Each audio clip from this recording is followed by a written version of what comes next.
Okay, here we go. This is the ManFUzed Podcast. Thank you for listening. This will be our second part, including my brother who's in town from Australia. Last week, we spoke to our buddy Piruz about what is going on in Iran. And now let's get into hearing from my brother. And then we're going to lighten things up with a three-way reading of an erotic novel.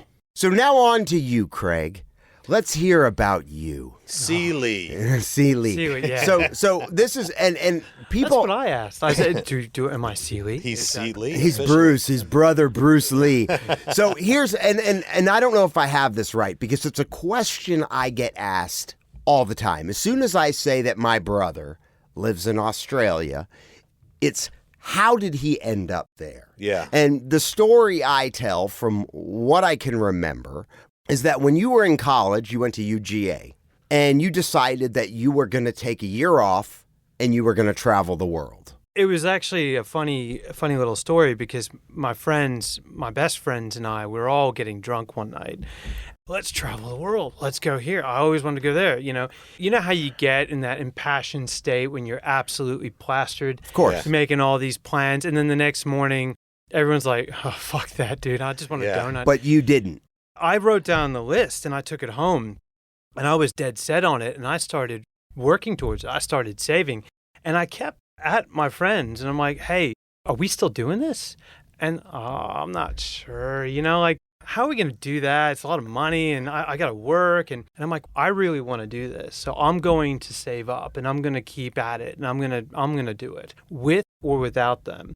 And that was a really big pivotal point in my life, because if you're always surrounding yourself with people and doing not what you want to do, but what you think is best for you because you've got your friends that are always around you, you're never really taking that leap of faith and doing something for yourself. Right. And you're not growing as a person, because you're doing things, you're following other people. That's right. Because you're too scared like they are to go out on your own and to do it. I did. I saved up and I traveled around the world. But before I did that, I went over to Israel. Okay, so you went to Israel before you went to the UK, and yeah, I went to Israel, and when I was there, I was in the Arab quarter, and I'm walking around, and I'm actually with one of our mom's friends at that time who lived in the Arab quarter, Tony.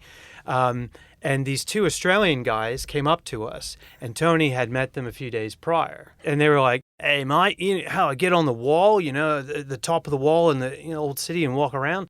And he's like, yeah, you can try to sneak up there. You normally have to pay, but they were too cheap. They wanted to sneak up there and walk around the wall of the old city. A few days later, met them in a hostel in the Arab quarter. We got along great. Ended up traveling around for about 5 weeks together. Wow. in Israel? In Israel. Okay. So you were in Israel for how long? A couple months? Yeah, it was nearly a couple months, beginning of June, and came back at the end of July. It was just a fantastic time. And these guys, we maintained a friendship when I had gone home, and they would call me at 3 a.m. because they thought it was funny because of the time difference. Right. And then I would do the same to them. And Darren, my friend Darren, his dad would pick up the phone going, hello, It's like, oh, hi, is Darren there? And it's like, it's 5 a.m. And I'd say, oh, yeah, can you get Darren, please? Darren is in his 30s, living with his parents still, at that time. And it was a bit funny, but we had a great time. And then I planned to come in and see them. And when I arrived, one of the friends introduced me to his ex-girlfriend, which is now my wife. Oh, I didn't know that. When that you was arrived? Shortly after. Eve was the ex. Yeah, she was like the ex-girlfriend, and they'd maintained a friendship. And, oh, that's cool. It was sort of probably towards the middle of my 7 or 8 weeks here. I extended the trip because I was having so much fun, and we never got together. We had really good conversation. That's cool. And then after, pretty much when the trip was over, the night before I was about to leave, I went up to her and I said, hey, if I come back, can I take you to dinner, catch up again? And she'd be like, well, we'll see if you come back. Oh, wow. And when I was back in Georgia, I was saving up to go back, and I had already done a 2-year stint at UGA, and I just decided I was going to work, and I was going to transfer some credit over to university in Australia, and I would finish my degree in criminal justice or criminology in Australia. That's right. You did get a degree in criminal justice. Yeah, and I kept in touch with Eve. I would call Eve when she was at work because of the time difference, and we would have an hour-long chat. She dedicated that time away from her work just so she could chat with me. And What a great employee. Yeah. I'm sure her It's employer- Australia. Yeah. Yeah, so They you don't do give a whatever fuck. bloody else you want, right? No, and it was fantastic. And so when I came back, the very evening I got back, we actually got together.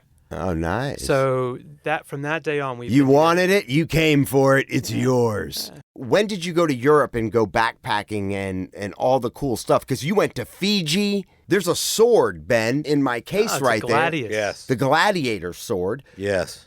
Craig had gone to Scotland, and you loved it so much that you stayed there for like extra time. That's so cool. And you spent like $1,000 to have that there sword was, handmade. There was this That's awesome. brilliant swordsmith, Rob Miller, who has a business called Castle Keep. I don't know if he still has it, but it was up in the Isle of Skye, which is a small island off the coast of the mainland. I was on a backpackers tour, so it was really cool. It's like hop on, hop off, and we were there, and I said we pulled into this petrol station, and they're like, you have 1 hour to go and grab a bite to eat and explore around.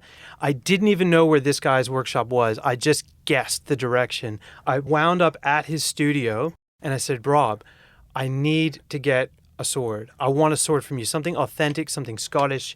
And then I couldn't afford anything Scottish. So I said, how about a gladius?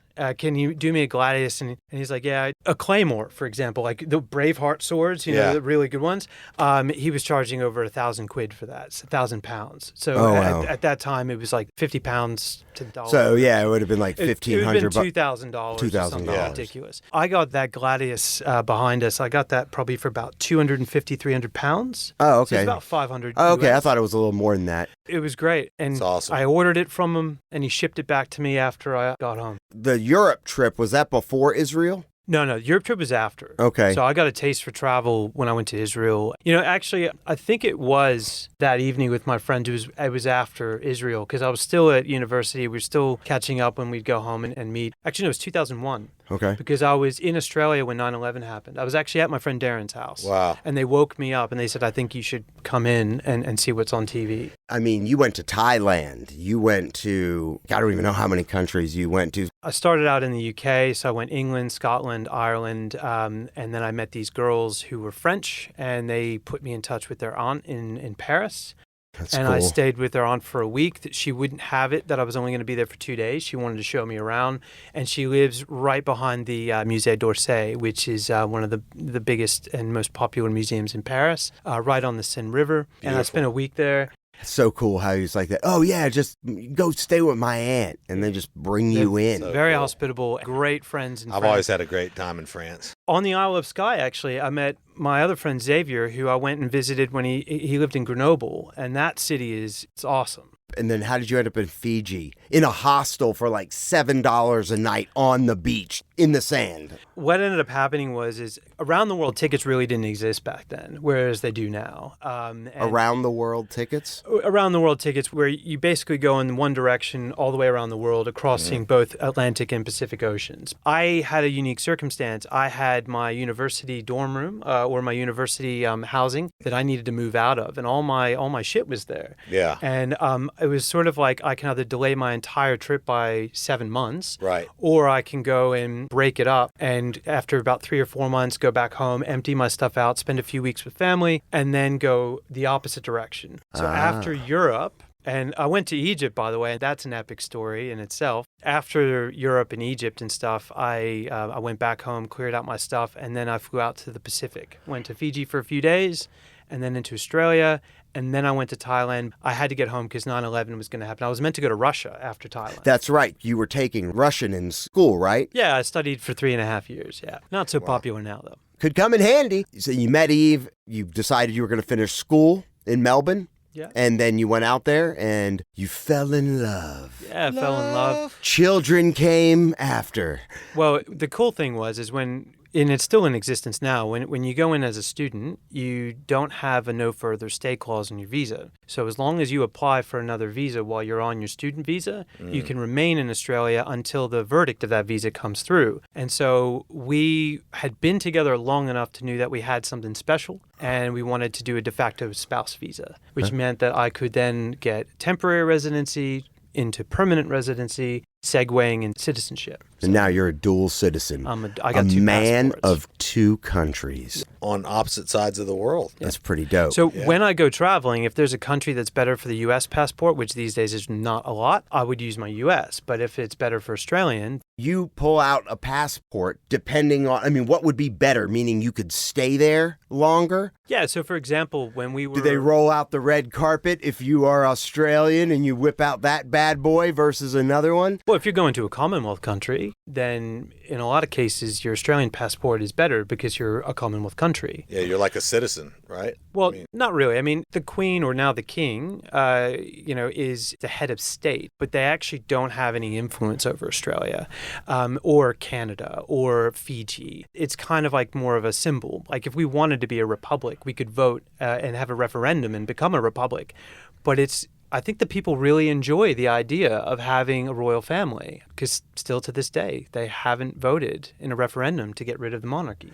When we were talking to Peruz and we were talking about, all the freedoms and all the benefits of living in Australia and being a citizen of that state, the way that they handled the pandemic, and I believe you had beef with Ben at some point about his perspective. We weren't there. We're not there. No, what he knows and what I know is only what the media feeds us. I had heard specifically about a lot of the things that were going on, I think, in the big cities. I don't know about the country. I wasn't there. My understanding was that the policy was basically to prevent anyone from catching it at all. So really hardcore stay home, really hardcore like you can't go out in public, like hardcore like no beach. But again, to Kaylee's point, my perspective based on the information that I got from social media or the media or wherever I got it isn't the same as from a person.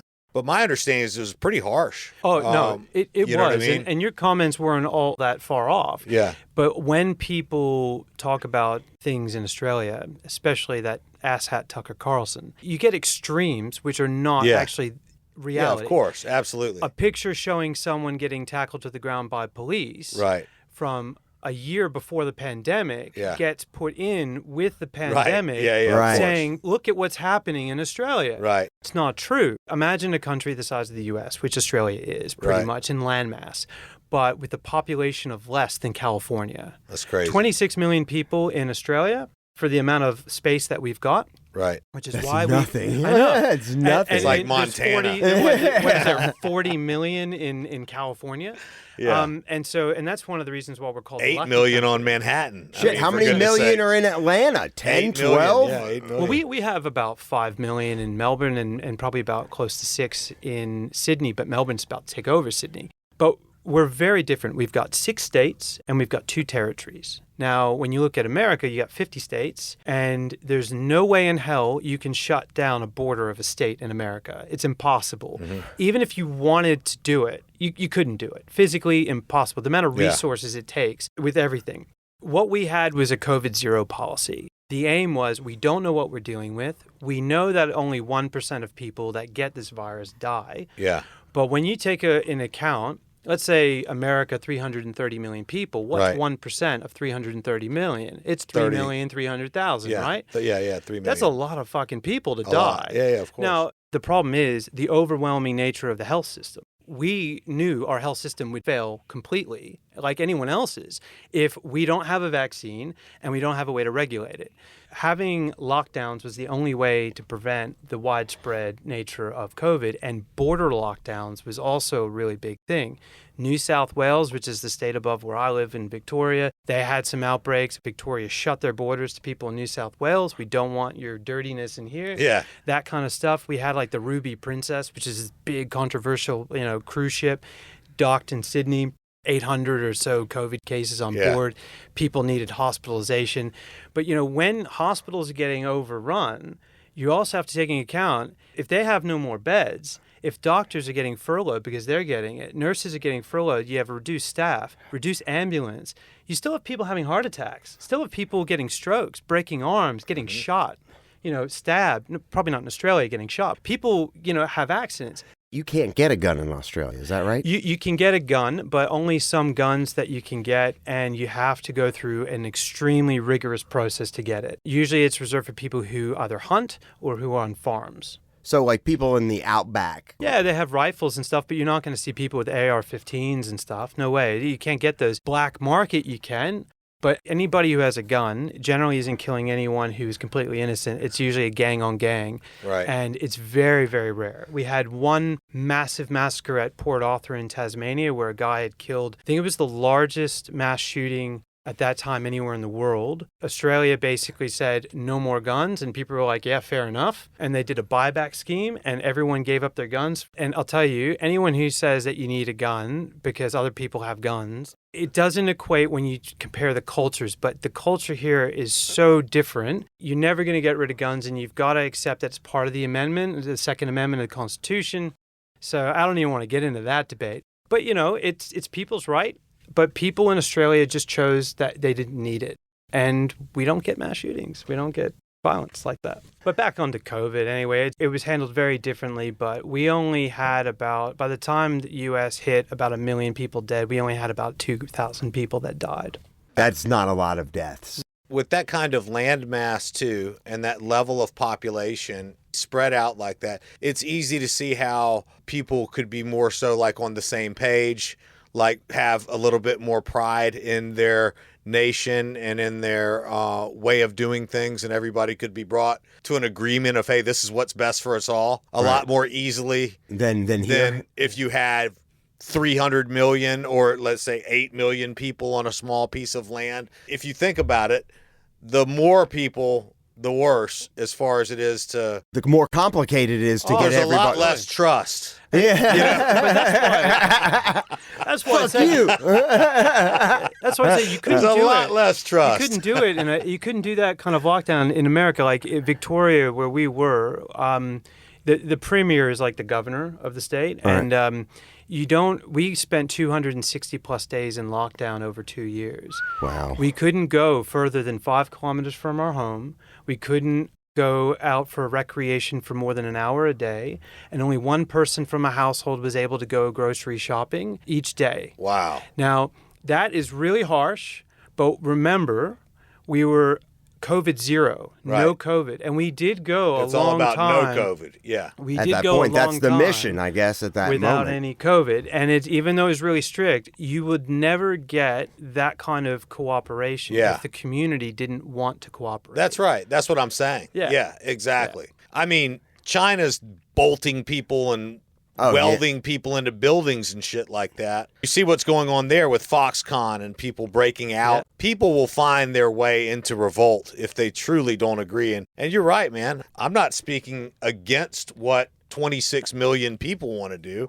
You know what I'm saying?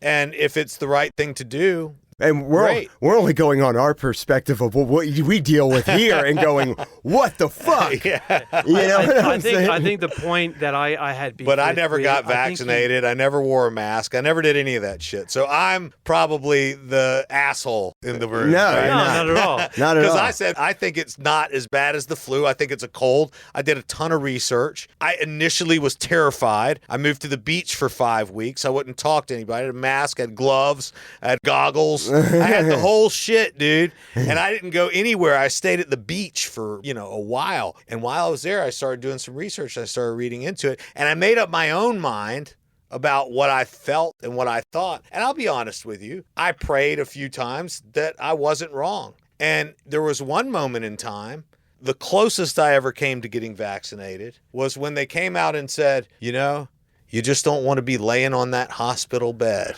thinking, man, I wish I would have gotten vaccinated. And if you don't get vaccinated, that's what's coming for you. I was like, dude, I do not. And I think I had sneezed after I heard it. I was like, oh, God. I got it. And you had been isolating on the beach for ages, yeah? Yeah, well, I had. But then I came back and I just got back to work, man. And it was an interesting process for me, That's how we got out of lockdown, was vaccination. So they basically said that in order to get through this, we need a high rate of vaccination. Right. And that's what we did. We had 95 or 6% of our population, 18 and above, fully vaccinated. Did you get your kids vaccinated? No, Yeah. we got the oldest one shot. He had headaches for a week, and I said, you know what, not doing it again. Are they requiring kids now? No.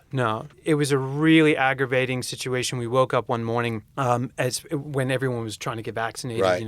I didn't have a problem getting vaccinated. It didn't bother me. I did. The only reason I did is because I'm a whore for money and I wanted to keep my job. Yeah. But that's okay. There's nothing wrong with anyone. Sell out. No, I'm just kidding. You bitch. If your choice is to not vaccinate, that's totally fine. But And actually, Ben got COVID in my presence. You gave it to me. after Rocket you Man. Got vaccinated. No, it was Mike Wallace, Rocket Man. Rocket Man spread it. Yeah, spread it to everybody at the party. To your point, I never had any problem with anybody else getting vaccinated either. I just didn't want to be told that I had to. You know what I'm saying? And I hated that too. I hated having to do it. I just was like, but I never got boosted. I was like, I got my vaccination. And I was very scared of the mRNA technology as I understood it, the lack of clinical trials and so forth. Obviously, I understood it was being proposed that we were in this great emergency situation. But I had COVID already, and I didn't see it that way. And I also saw mostly people dying in hospitals. I mean, how many people died at home from COVID? no idea. I mean, so many people died on ventilators and remdesivir, and all these things have been proven now later. Oh, that cocktail actually kills people. Oh, you put them on a ventilator and it actually kills people. Well, you'll never get your lung capacity back after you've inflated your How lungs many past that point. at-home deaths are there? Do you remember Governor of New York sitting in front of a wall of ventilators saying, Oh, yeah. we need more ventilators? Bro, it was ridiculous. I mean, and the amount of people that died in Queens, New York, they were shoving people on, you got COVID, get on a vent. And so how many people died alone without their loved ones? How many people suffered heart attacks and died where they would have otherwise been saved? It wasn't this thing that was so new. COVID is not some new thing.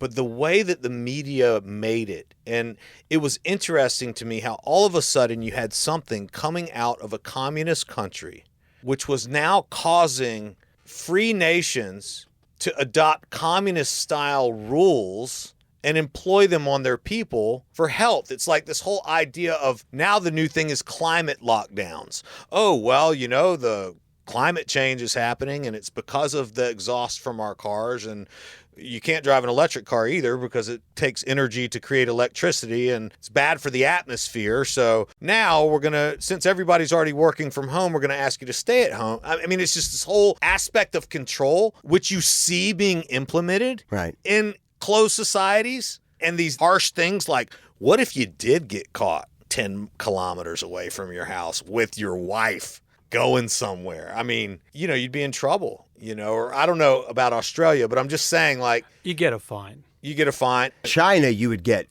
your ass whooped It's and thrown easy. in like. Oh, yeah. You know, It's you just see the this- government backing off in China even because the protests are so intense. Yeah. And they I can't would be control it. too. That's And- called take down the CCP. Yeah, and everyone's that's what it's called. congregating together anyway. There's no way to stop the spread and get it back to COVID zero. So they might as well just throw away that rule book that they've got and start fresh. To your point, right? The control that exists within the government, their ability to control the population, is contingent upon the population's ability to even get anywhere or do anything.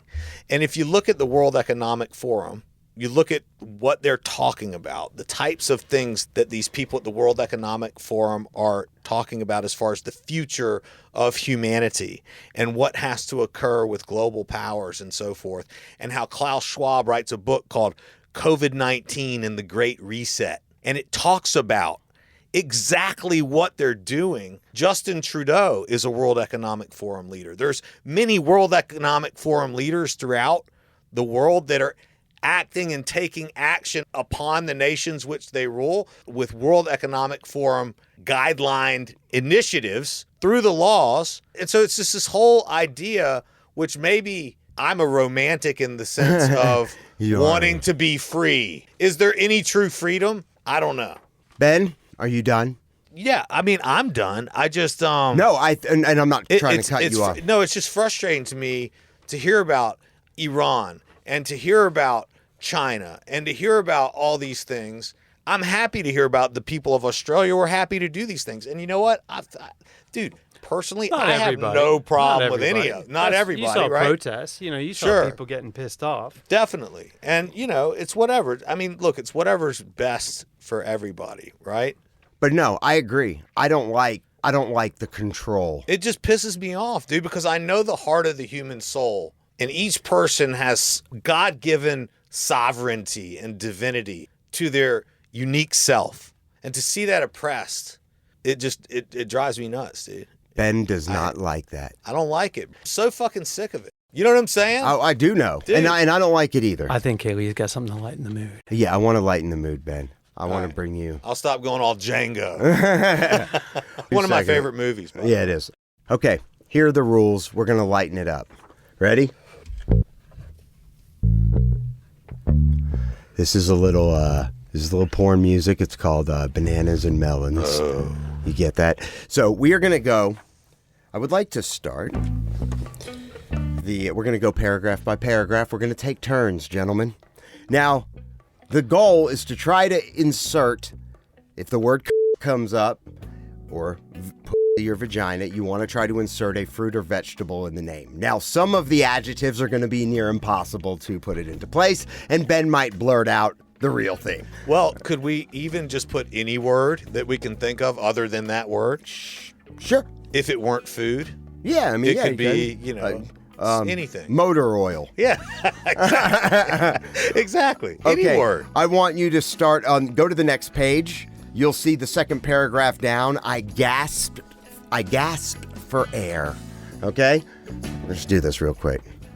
Second page on I gasped for air. I will start, gentlemen. Actually, Craig, you are the guest here. You start. Ben, you will go after, and I will go after him. I gasped for air. Let the rush of tingles vibrate from my blossoming box and up my shuddering thighs. Derek gripped them tightly in his large hands as my body melted. My head fell backwards, thumped into the head of another woman opposite me. Oh. The pain in my head momentarily took away from the pleasure in my already wet durian. What? Oh, I don't even know what that is. It's a Chinese fruit that stinks. Oh, I know. I had that in Thailand, actually. The durian fruit is awful. Anyway, go. So her wet durian. Wet durian. Not suggesting that. It's such a stinky fruit, dude. Dude, this fruit, you can smell it. All right. The parallel nature of the... That's a good one. It's like, that song by Migos, Open It Up. Well, you don't want to open this up. No. Okay. The durian? Yeah. The chick and I giggled at my clumsiness, but didn't stop basking in the bliss the men were giving us. Derek's No, now it's Ben. Oh, there you go, Ben. Sorry to take away your... I thought you were going... I was enjoying I will. Anyway. Derek's lips opened and closed like jammed elevator doors, and my crevice repeated the action. Oh. The vibration my womb made scared me a little. I mean, Dan had never teased my clit the way a perfect stranger was doing at that moment. And then, that's when he flicked his tongue on my starfish. Fast and furious, driving me insane. I threw my head left, then right, gripping the edge of the table so hard that I'm sure my knuckles turned white. Over and over again, his thick, wet tongue brushed across, and my quivering durian pausing only to slide deep inside my inviting folds. Waves of pressure built up in my box, swelling like a rising balloon, and then spreading across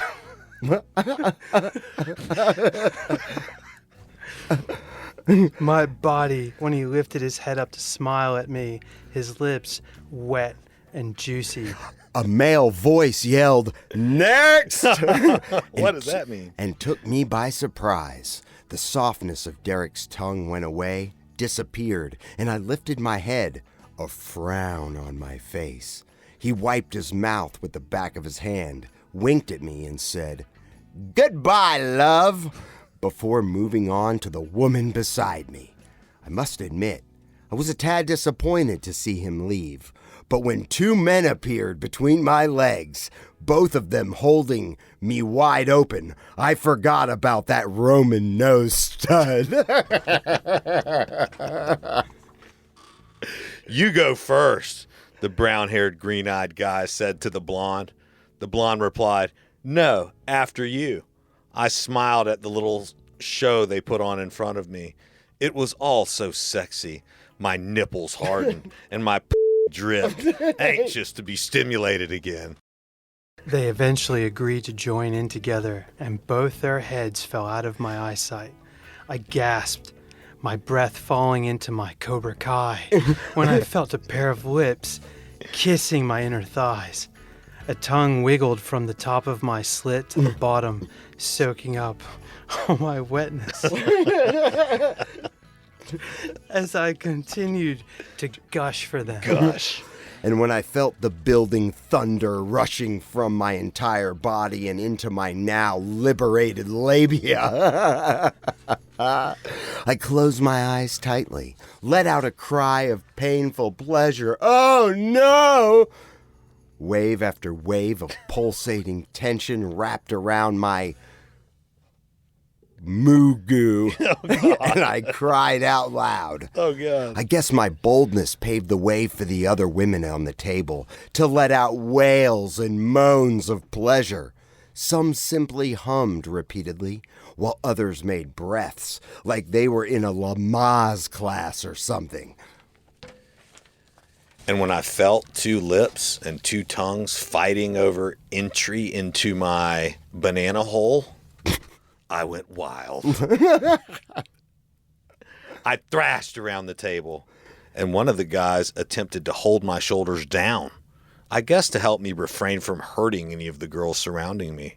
I couldn't help it, though. The sensation was too intense.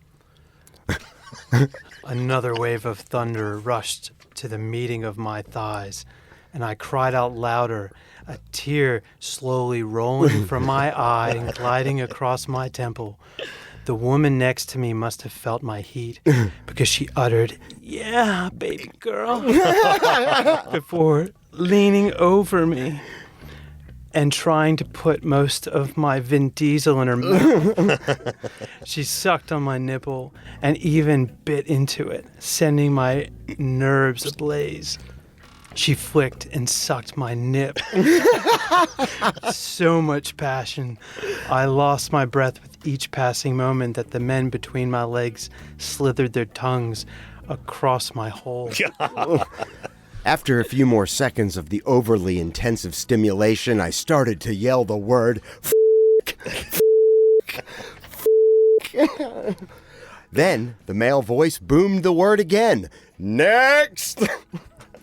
over the female chorus of sexual pleasure. I didn't get a second chance to see the faces of the two gentlemen who shared my pussy before another guy popped his head over me. "Hi," he said, with a thick foreign accent. Couldn't tell where he was from, but his thick, dark hair and large puppy dog eyes were just as inviting as my, oh geez, man in the boat had become. When he kissed me. Oh, God.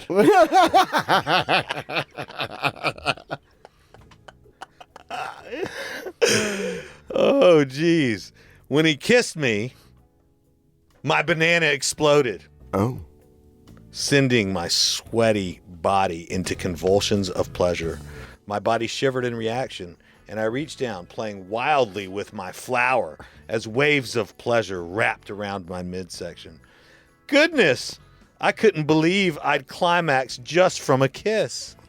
I guess this excited him, so he lifted my legs and parted them, his rock melon now in his hands, and while I can't say it measured up to Dan's arugula size, it was just as hard. I gripped my hand around like a clutch.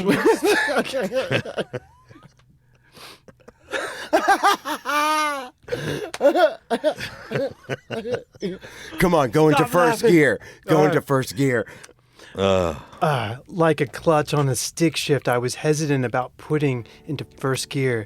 He simply brushed my hand away. Suddenly, something in me said to lift my head, to look behind the beautiful man who was about to fill me with his love stick. And I saw Dan standing against a nearby wall, a clown's smile planted on his lips. He nodded his head slowly, as if encouraging my actions and supporting me. But the pain in his eyes couldn't be denied. He'd never pleased me as much as those total strangers were, and I just knew I shouldn't have let him stay and watch. Finish the it. new Take us guy- home. Take us home, Ben. But the new guy between my legs didn't give me a chance to feel anything else for Dan, because all that quickly filled me was his hot, heavy... And scene. All right, I think that about sums up this week's episode of the ManFUzed Podcast. Please join the show by hitting us up at manfused.com, or you can join the show by texting or leaving a voice message. Make sure you check out our ManFUzed Gear. You can find the link in our episode description and listen to us on all the major podcast platforms: Apple, Spotify, Google, Amazon, wherever you get your podcasts. Thanks for listening.